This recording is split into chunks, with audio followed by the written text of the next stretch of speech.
Good morning class 11th। हम पढ़ रहे हैं पॉलिटिकल साइंस चैप्टर 2 मौलिक अधिकार एवं कर्तव्य, फंडामेंटल राइट्स एंड ड्यूटीज।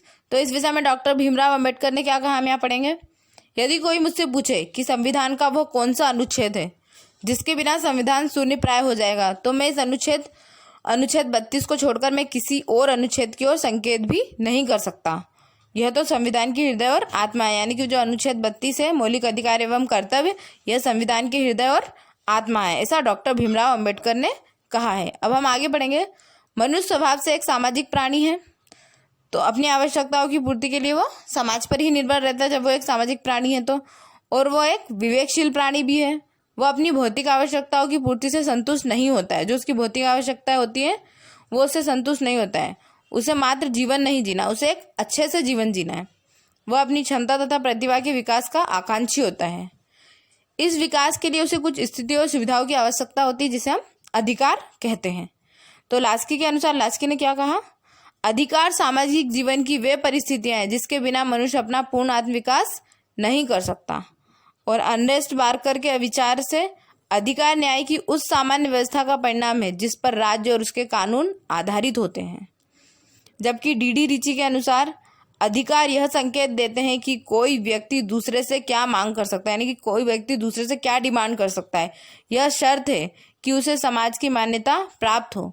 जब राज्य इस मांग को कानूनी रूप दे देता है तब ये वैधानिक अधिकार बन जाते हैं। जब इस डिमांड को हम कानूनी रूप दे देते हैं तो ये वैधानिक अधिकार बन जाते हैं। अधिकार इस बात का प्रमाण है कि राज्य में व्यक्ति के महत्व को स्वीकार किया जा रहा है। जो हमें अधिकार प्राप्त होते हैं उससे हमें यह पता चलता है कि जो हमारा राज्य उसमें व्यक्ति का महत्व को स्वीकार किया जा रहा है, यानी कि व्यक्ति के महत्व को अपनाया जा रहा है। जिस राज्य में व्यक्ति की गरिमा को स्वीकार नहीं किया जा सकता उसमें व्यक्ति के कोई अधिकार नहीं होते हैं। तो इस विषय में जब 18वीं शताब्दी तक यह विचार सामान्य सा था कि मनुष्य अपने जन्म के साथ ही कुछ अधिकारों को लेकर आता है। इनको प्राकृतिक अधिकार कहा गया था। जीवन स्वतंत्रता तथा संपत्ति के अधिकारों को इस श्रेणी में रखा गया था कि वो अपने जीवन को स्वतंत्र रूप से रख सकते हो, उसकी जो संपत्ति उस पर उसका अधिकार है, इसको इस श्रेणी में रखा गया था, प्राकृतिक अधिकारों की श्रेणी में।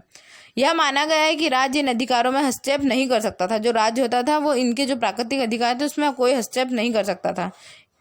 यह अधिकार राज्य अथवा समाज की कृति नहीं है, परंतु यह विचार असत्य है। मनुष्य एक सामाजिक प्राणी है, समाज में ही उसका विकास संभव है।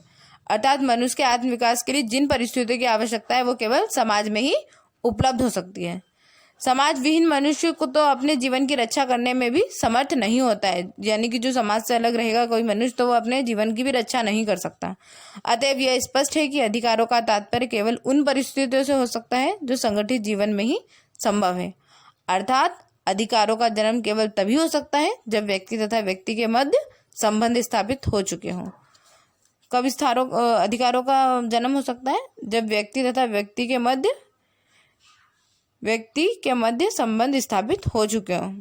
जो भी सब समाज में व्यक्ति रहते हैं उनके मध्य संबंध हो गए तभी हम अधिकारों का जन्म हो सकता है।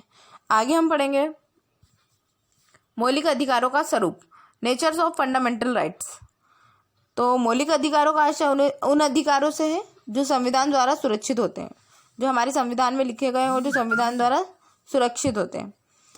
इनका स्रोत लोकतांत्रिक सरकार की कार्यप्रणाली होती है। स्वाभाविक है कि मौलिक अधिकारों को विशेष महत्व प्राप्त है, क्योंकि यदि का उल्लंघन राज्य या किसी व्यक्ति द्वारा किया जाता है तो न्यायपालिका उनके संरक्षण की जिम्मेदारी लेती है। राज्य द्वारा मौलिक अधिकारों पर तार्किक प्रतिबंध लगाए जा सकते हैं, लेकिन इस तरह के मामलों में भी न्यायालय को यह जांचने की स्वतंत्रता होगी कि प्रतिबंध वैध है अथवा नहीं। इस प्रकार न्यायिक संरक्षण लोगों के हित साधन का महत्वपूर्ण भाग बन सकता है। मौलिक अधिकारों की व्यवस्था व उनके महत्व का आकलन दुर्गादास बसु द्वारा अपनी एक पुस्तक में किया गया है जिसका नाम है commentary on the constitution of India. इस पुस्तक में उन्होंने मौलिक अधिकारों की व्यवस्था व उनके महत्व का आकलन किया, यानी कि उसका वर्णन अच्छे से किया हुआ है और उसके बारे में सभी उसके महत्व की और उसकी व्यवस्था को लिखा है।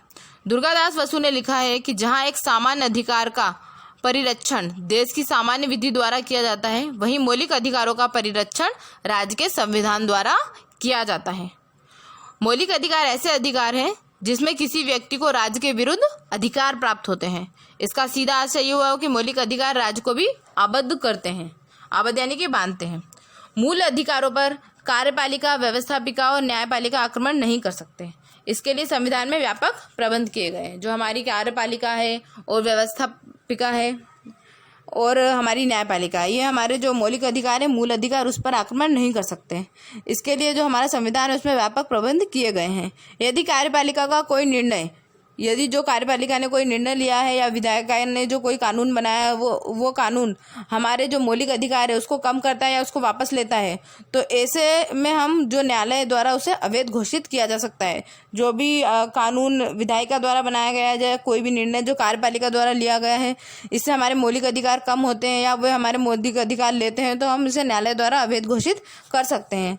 तो मौलिक अधिकार उन अधिकारों को कहा जा सकता है जो व्यक्ति के जीवन के मौलिक होने के कारण संविधान द्वारा नागरिकों को प्रदान किए जाते हैं। इसमें राज्य द्वारा हस्तक्षेप नहीं किया जा सकता है।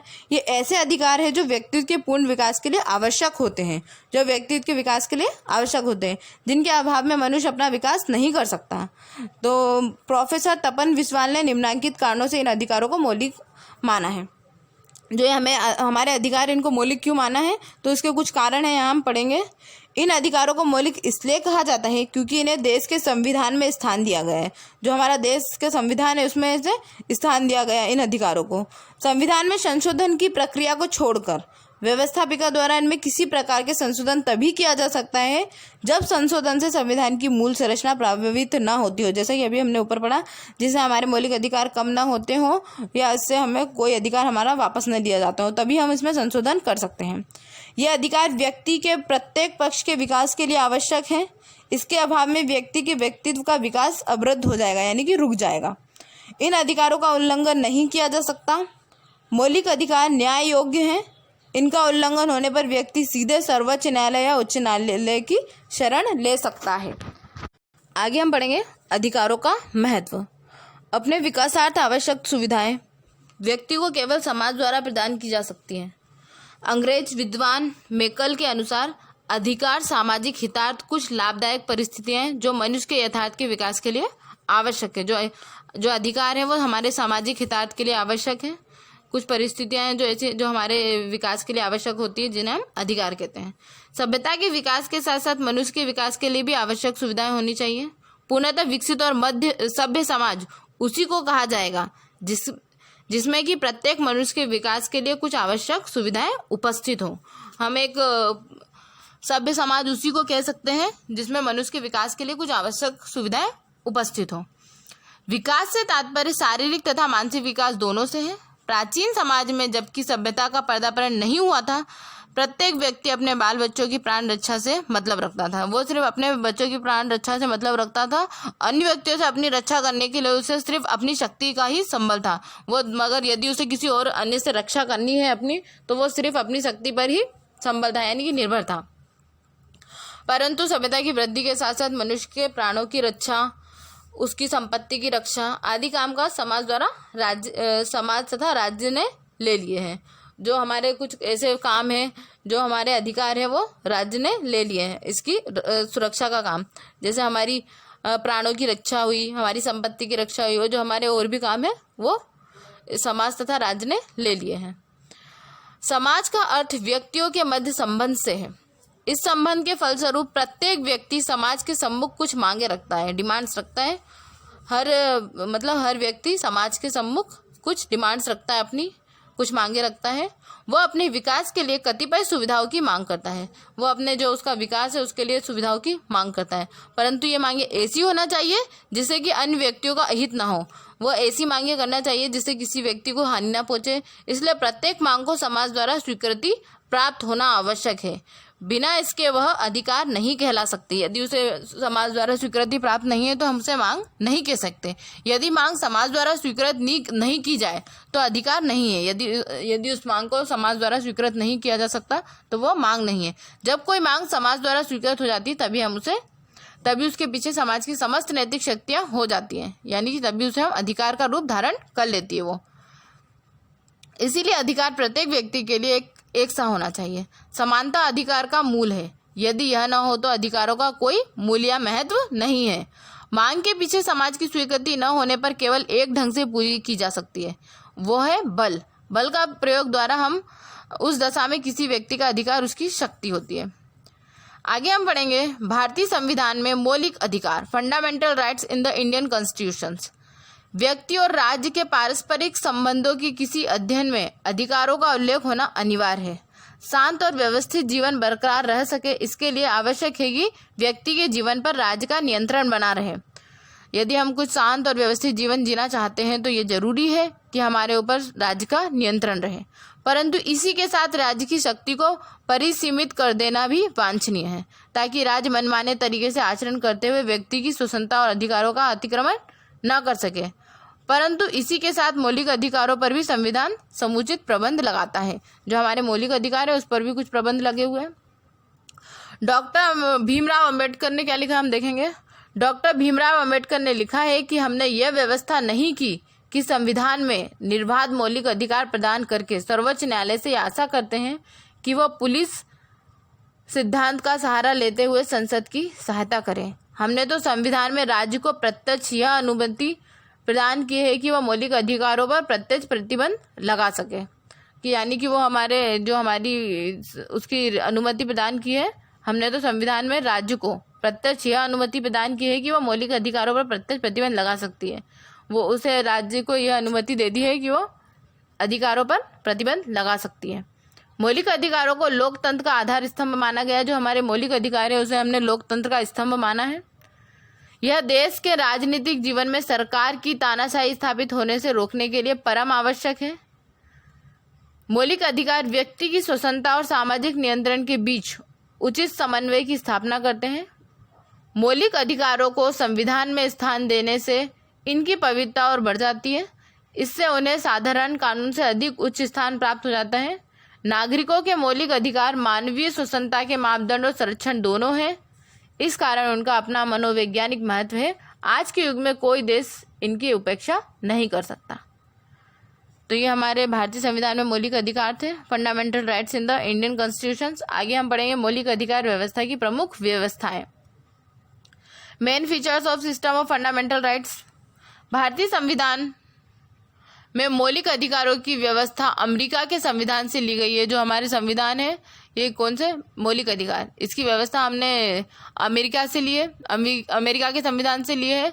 फिर भी भारत में मौलिक अधिकार व्यवस्था की अपनी विशेषताएं हैं। इसकी चर्चा नीचे की जा रही है। फिर भी इसमें क्या क्या विशेषताएं हैं, विशिष्टताएं हैं, ये हम देखेंगे। अधिकारों की विस्तृत व्यवस्था। जो हमारे अधिकार है वो बहुत ही विस्तृत हैं और हमारा संविधान भी बहुत ही विस्तृत है। ये तो हमने पहले पढ़ा था। तो अब हम यहाँ पढ़ेंगे भारतीय संविधान के पूरे एक भाग यानी कि भाग 3 में मौलिक अधिकारों का विस्तार से वर्णन किया गया है। जो हमारा भाग 3 है उसमें मौलिक अधिकारों का बहुत ही विस्तार से वर्णन किया गया है। संविधान में मौलिक अधिकारों से संबंधित कुल 22 अनुच्छेद है। अनुच्छेद 12 से 30 तथा 32 से 35 तक इनमें मौलिक अधिकारों के साथ साथ उन पर आरोपित प्रतिबंधों का भी वर्णन है। इनमें कुछ अनुच्छेद आवश्यकता से अधिक लंबे हैं। प्राय प्रत्येक अनुच्छेद में कई भाग हैं। अधिकारों के विस्तृत विवरण के कारण यह भाग अत्यधिक लंबा हो गया है। ये इसकी विशेषता है हमारे मौलिक अधिकारों की। और दूसरी है कुछ अधिकार केवल नागरिकों के लिए। जो कुछ अधिकार है वो सिर्फ नागरिकों के लिए यानी कि सिटीजन्स के लिए।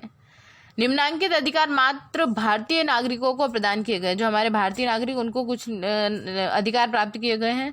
जो धर्म, वंश, जाति, लिंग अथवा जन्म स्थान से के आधार पर विभेद का निषेध है। अनुच्छेद 15 में इस बारे में दिया हुआ है।